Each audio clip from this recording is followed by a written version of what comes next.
A large black bear caught on camera is tearing up a Clark County neighborhood. Really quite a deal here. The bear has been attacking outbuildings, fenced-in areas, and plenty of garbage in an area north of Washougal during the past 2 weeks. KT's Bob High is live in that neighborhood tonight. And Bob, you talked with a man who caught the bear on camera after he had a run-in with it.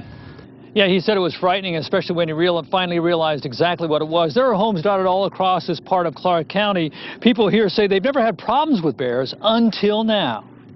The torn-up walls that used to close in the back of Brandon McGovern's shed are one sign of the scary surprise he got last week. I go like this, it was kind of stuck, and so I went like this, and I pushed it, and then I heard, "Ooh!" and it took off. No, I couldn't believe it at all the first time. Only until we saw it either on the picture or when it was up on the front deck that we really saw it. It was a large black bear, captured by a motion-sensing wildlife camera Brandon borrowed from a friend to figure out what had been tearing into his shed.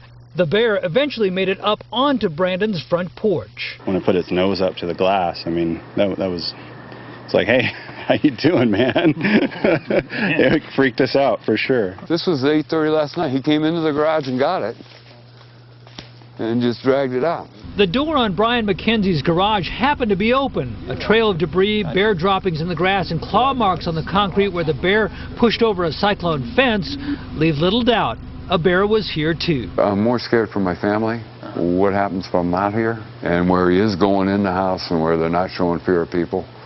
That's where I get concerned. I talked by phone with a Washington wildlife expert who says the hungry bears are after exposed garbage and pet food. But usually when artificial attractants are removed or secured, there's no longer an interest for the bear to come around, and we'll move on. Wildlife is one reason people like living here. But with this kind of damage, Brandon McGovern wonders what's next. It kind of makes me worried, but I definitely would rather have it relocated than eradicated for sure. And those wildlife experts say they're reluctant to relocate bears unless they lose their fear of people, because the bears have bad feeding habits and they just come back. They say it's better if everyone locks up their food sources. The bears then get tired and go away and eventually disappear to hibernate for the winter.